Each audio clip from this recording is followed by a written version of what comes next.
तो ऑपरेशन सिंदूर के बाद पहली बार भारतीय सेना ने प्रेस कॉन्फ्रेंस की है। भारतीय सेना ने ऑफिशियल एक तरह से बयान आया है ऑपरेशन सिंदूर को लेकर। कामयाब ये ऑपरेशन सिंदूर रहा और आतंकवादी जो ठिकाने हैं उन्हें पाकिस्तान में निशाना बनाया गया। इस प्रेस कॉन्फ्रेंस के दौरान ये भी बताया गया कि पाकिस्तान के अंदर या POJK के अंदर वो कौन कौन से ठिकाने थे जिन्हें निशाना बनाया गया, वो कौन कौन से आतंकवादी ठिकाने थे जिन्हें निशाना बनाया गया, या इन ठिकानों को निशाना या टारगेट क्यों बनाया गया, इसकी वजह क्या थी। ये तमाम जानकारी इस प्रेस कॉन्फ्रेंस में साझा की गई है। डिटेल में ये तमाम जानकारी दी गई है। चाहे शुरुआती तौर पर मुजफ्फराबाद जो POJK यानी पाक ऑक्युपाइड जम्मू कश्मीर का जो हिस्सा है, इसमें सैयदना बिलाल मरकज़ जिसमें जैश ए मोहम्मद का एक तरह से बड़ा सेंटर था, चलता था, आतंकी ठिकाना था जहां पर आतंकवादियों को तैयार किया जाता था। इस सेंटर से लेकर तकरीबन 9 जगहों पर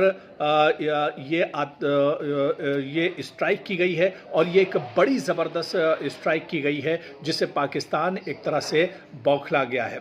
डिटेल में क्या कुछ जानकारी साझा की है, इन 9 जगहों के बारे में डिटेल में जानकारी दी है भारतीय सेना ने। क्या कुछ जानकारी, वो कौन से टारगेट थे जिन्हें भारतीय सेना ने चुना है और इन टारगेट्स को चुनने के पीछे वजह क्या थी और किस तरह से यहाँ पर कितनी तबाही हुई है इस स्ट्राइक के बाद, ये तमाम जानकारी भारतीय सेना की तरफ से साझा की गई है। ये तमाम जानकारी हम भी आपके साथ साझा करेंगे और भारतीय सेना की ज़बानी ही आपको हम सुनवाएंगे कि पाकिस्तान और POJK में जिस तरह से इस स्ट्राइक के बाद तबाही हुई है और जो आतंकी ठिकाने थे, जो बड़े लॉन्चिंग पैड थे जहां पर आतंकवाद फल फूल रहा था, जहां पर आतंकवाद की तरबियत दी जा रही थी, जहां पर आतंकवाद की ट्रेनिंग होती थी, उन ट्रेनिंग सेंटर को बुरी तरह से ध्वस्त कर दिया है, नेस्तो नाबूद कर दिया है भारतीय सेना ने।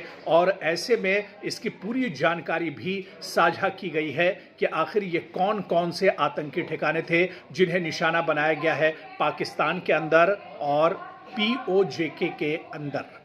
तो तमाम जानकारी हम आपको जो डिटेल है वो भारतीय सेना के ने जो जानकारी साझा की है वही जानकारी आप तक पहुंचा रहे हैं। आप इसे गौर से सुनिए और देखिए कि ये आतंक के ठिकाने थे जहां से अक्सर पाकिस्तान के अंदर जम्मू कश्मीर के अंदर जो अमन था, जिस तरह से जम्मू कश्मीर तरक्की कर रहा था, जिस तरह से जम्मू कश्मीर में अब अमन और पीस बढ़ रहा था, उसमें खलल डालने के लिए इन्हीं आतंकी जो सेंटर और ठिकाने हैं इन्हीं का सहारा लिया जाता था। तो अब इन्हें नेस्तो नाबूद कर दिया गया है और किस तरह से आखिर इन्हें चुना क्यों गया, आखिर इसके पीछे वजह क्या थी। पहलगाम आतंकी हमले के बाद गुस्सा ज़रूर था, उसके बाद भारतीय सेना ने और सरकार ने मंथन किया, पूरा एक रोड मैप तैयार किया गया, एक मैकेनिज़्म तैयार किया गया और उसके बाद जो आतंकी ठिकाने थे पाकिस्तान में POJK में उन्हें नेस्तो नाबूद कर दिया गया है। तो इन ठिकानों की पूरी डिटेल जो भारतीय सेना ने साझा की है वो हम आप तक पहुंचा रहे हैं। सुप्रभात देवियों और सज्जनों, मैं कर्नल सोफिया कुरैशी और मेरे साथ विंग कमांडर व्योमिका सिंह आज आपको 6 से 7 मई 2025 की रात 1:05 से 1:30 बजे के बीच भारतीय सशस्त्र बलों द्वारा अंजाम दिए गए ऑपरेशन सिंदूर के बारे में जानकारी देंगे। ऑपरेशन सिंदूर 22 अप्रैल को पहलगाम में हुए विभत्स आतंकवादी हमले के शिकार मासूम नागरिकों व उनके परिवारों को न्याय देने के लिए लॉन्च किया गया था। इस कार्रवाई में 9 टेररिस्ट कैंप्स को टारगेट किया गया और पूरी तरह से इसे बर्बाद किया गया। पाकिस्तान में पिछले 3 दशकों से टेरर इंफ्रास्ट्रक्चर का निर्माण हो रहा है। इसमें recruitment, indoctrination centres, training areas व लॉन्च पैड शामिल थे जो पाकिस्तान और पाक अधिकृत जम्मू कश्मीर POJK दोनों में फैले हैं। Operation Sindoor was launched by Indian Armed Forces to deliver justice to the victims of Pahalgam terror attack and their families. 9 terrorist camps were targeted and successfully destroyed. Over the last 3 decades, Pakistan has systematically built terror infrastructure. It is a complex web of recruitment and indoctrination centers, training areas for initial and refresher courses, and launch pads for handlers. These camps are located both in Pakistan as well as Pakistan-occupied Jammu and Kashmir areas. Some of the well-known training camps are located, as you can see on the screen. They are distributed from Savai Nala in the north, counting to approximately 21, ending at Bhagalpur to the south. इन लक्ष्यों का चयन विश्वसनीय intelligence सूचनाओं के आधार पर हुआ ताकि आतंक गतिविधियों की रीढ़ तोड़ी जा सके और यह खास ध्यान दिया गया कि निर्दोष नागरिकों और सिविलियन इंस्टॉलेशन को नुकसान न पहुंचे। The selection of these targets for Operation Sindoor was based on credible intelligence inputs and role of these facilities in perpetrating the terror activities. The locations were so selected to avoid damage to civilian infrastructures and loss of any civilian lives. This was done with due diligence, and the camps selected for targeting and their engagement will now be shown to you one by one. POJK के target मैं आपको बताना चाहूंगी। सबसे पहले सवाई नाला camp Muzaffarabad, जो कि POJK के लाइन ऑफ कंट्रोल से 30 किलोमीटर दूर है। यह एक लश्कर तोयबा का ट्रेनिंग सेंटर था। 20 अक्टूबर 2024 सोनमर्ग, 24 अक्टूबर 24 गुलमर्ग, 22 अप्रैल 2025 पहलगाम, इन हमलों के आतंकियों ने यहीं से प्रशिक्षण लिया था। सैयदना बिलाल कैंप मुजफ्फराबाद, यह एक जैश ए मोहम्मद का स्टेजिंग एरिया है। यह हथियार, विस्फोटक और जंगल सर्वाइवल ट्रेनिंग का केंद्र भी था। गुलपुर कैंप कोटली, यह LOC से 30 किलोमीटर दूर था। लश्कर ए तोयबा का बेस था जो रजौरी, पुंछ में सक्रिय था। 20 अप्रैल 2023 को पुंछ में और 9 जून 2024 को तीर्थ यात्रियों के बस हमले में यहीं से आतंकी को ट्रेन किया गया था।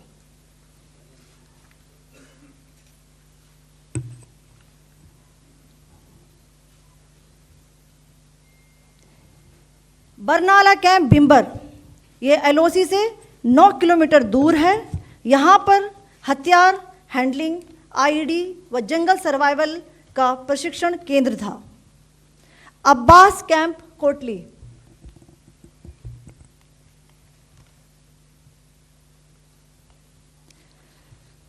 यह LOC से 13 किलोमीटर दूर है। लश्कर ए तोयबा का फिदाइन यहाँ तैयार होता था।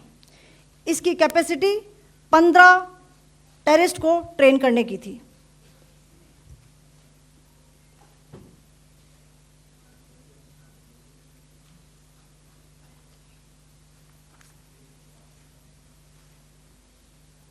अब मैं पाकिस्तान के अंदर के टारगेट से अवगत कराना चाहूंगी।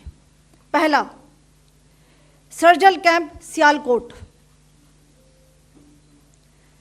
यह अंतर्राष्ट्रीय सीमा से 6 किलोमीटर की दूरी पर है, सांबा कठवा के सामने।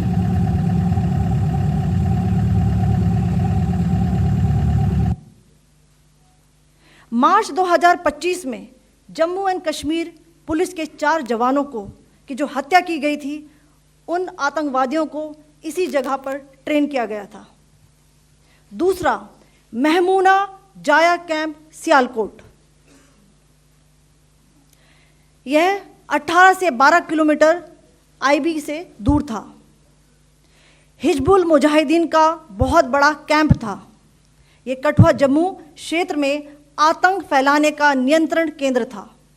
पठानकोट एयरफोर्स बेस पर किया गया हमला भी इसी कैंप से प्लान और डायरेक्ट किया गया था।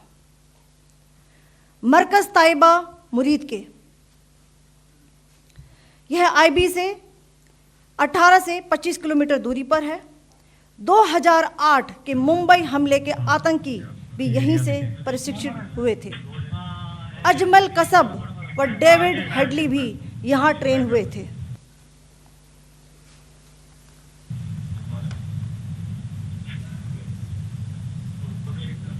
आगे दूसरा आया।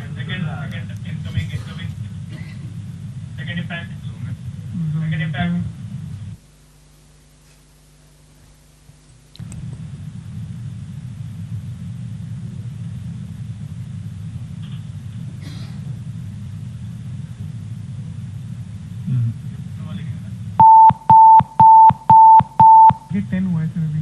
टारगेट 10 हुआ, एंक्लोजर सेम ही है। 7 it is hit the target. हाँ हाँ।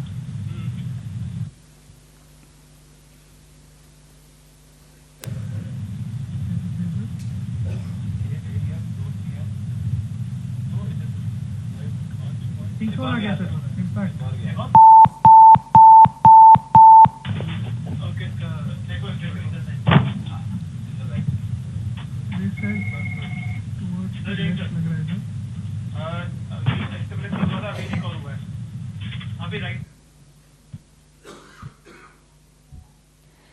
मरकज सुभान अल्लाह भावलपुर, ये इंटरनेशनल बाउंड्री से 100 किलोमीटर दूर है।